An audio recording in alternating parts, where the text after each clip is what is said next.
Hello दोस्तों, कैसे हैं आप लोग। एक बार फिर से सभी का स्वागत है एक और नई क्लास में। तो रूट ऑफ ड्रग एडमिनिस्ट्रेशन का अपना सेकंड चैप्टर है। तो इसका फर्स्ट क्वेश्चन है, विच route of administration offers study drug levels in the blood and approved patient compliance, oral, inhalation, topical, transdermal. इसका आंसर आएगा transdermal. Subcutaneous administration involve injecting drugs into which layer of the skin? Epidermis, dermis, hypodermis, subcutaneous। का answer है hypodermis, जो कि epidermis और dermis के बीच की layer होती है। Question number third is, what is a limitation of oral administration compare to inhalation administration. मतलब कि जो ओरल एडमिनिस्ट्रेशन है उसकी क्या लिमिटेशन है compared to inhalation administration? Slow onset of action, potential of lung irritation, requires patient coordination, variable absorption affected by gastrointestinal factors। इसका answer आएगा slow onset of action, क्योंकि जो आपको ओरल एडमिनिस्ट्रेशन है वो फर्स्ट पास मेटाबॉलिज्म पर जाता है, इस वजह से उसका जो एक्शन है वो थोड़ा स्लो हो जाता है compare to inhalation. Question number 4 is, which route of administration involves applying medication directly into the skin or mucous membranes?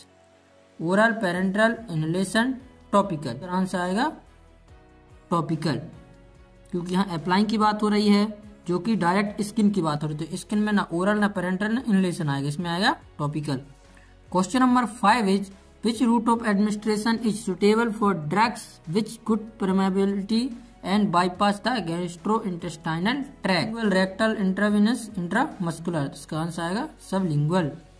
Question number 6 is, which route of administration offers the advantage of not avoiding first pass metabolism? Oral, parenteral, rectal, topical। यहाँ पे बात हो रही है not avoiding, मतलब कि जो first pass metabolism है उसको अवॉइड नहीं कर सकता। पेरेंटल, रेक्टल और टॉपिकल ये डायरेक्ट अपनी ब्लड में चले जाते हैं, इस वजह से ये सब फर्स्ट पास मेटाबॉलिज्म को अवॉइड करते हैं। लेकिन ओरल क्या है, जब अपन कोई भी मेडिसिन ओरल लेते हैं वो तो अपने लिवर में जाती है, इसलिए ये फर्स्ट पास मेटाबॉलिज्म को अवॉइड नहीं कर सकती। Question number 7 is, intramuscular administration is commonly used for drugs that require which type of absorption? Rapid, slow, gradual, variable. तो यहाँ पे बात हो रही है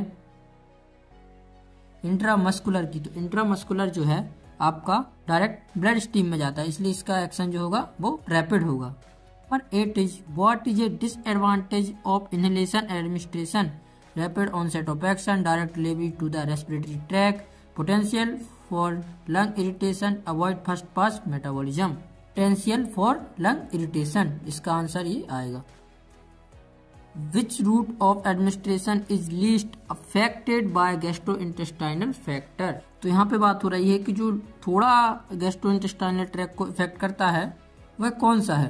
तो ओरल तो डायरेक्ट आपका जाता है, इंट्रावीनस और इंट्रामस्कुलर तो आपका जाता ही नहीं है, तो सबलिंगुअल है जो माइनर थोड़ा सा इफेक्ट करता है। Question number 10 is, what is a challenge associated with parental administration? Limited doses, form availability, require frequent application, slow onset of action, risk of infection। आएगा D, risk of infection। 11 is, which of the following routes of drug administration typically result in the highest bioavailability? oral, intravenous, subcutaneous, topical। T, bioavailability क्या होती है? जैसे कि आपने किसी drug को किसी भी मार्ग से दिया और वह पूरा आपके ब्लड पर पहुंच गया तो वह उसकी बायोअवेलेबिलिटी होती है। तो ओरल जो आप देते हैं तो वह फर्स्ट पास मेटाबॉलिज्म में जाता है, जिस वजह से जितना आप ड्रग देंगे उसका कम से कम 50% नहीं तो 80% आपका ब्लड में पहुंच पाए। इसमें भी ऐसा ही होता है कि थोड़ी सी 1-2 लेयर को पार करने के बाद स्किन की वह ब्लड में जाता है। लेकिन इंट्रावेनस क्या होता है, डायरेक्ट अपन ब्लड में ही देते हैं। तो सबसे ज्यादा हाईएस्ट बायोअवेलेबिलिटी अपनी इंट्रावेनस की होगी। Bioavailability is defined as the, इसका आंसर आएगा percentage of the administered drug that reach system of circulation. 13 is, which factor can significantly affect the bioavailability of orally administered drug? अब ये है कि bioavailability को सबसे ज्यादा अफेक्ट कौन करता है? जब आप ओरल ड्रग को लेते हैं। First pass metabolism, injection site, drug solubility in water, doses form. तो आपको पता ही है जब आप ओरल लेंगे तो वो फर्स्ट पास मेटाबॉलिज्म में जाता है, जिस वजह से ड्रग की जो बायोअवेलेबिलिटी है वो कम जाती है।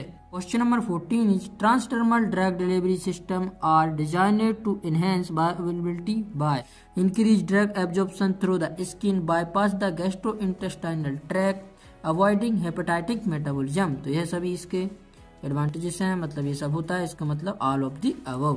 Question number 15 is which of the following statements regarding bioavailability is true? Availability is independent of the factors such drug formulation and patient physiology। ये है इसका आंसर। जिंदगी की तपिश को सहन कीजिए जनाब, अक्सर वे पौधे मुरझा जाते हैं जिनकी परवरिश छाया में होती है। Thank you for watching, keep learning and focus your goal and subscribe our channel for next video.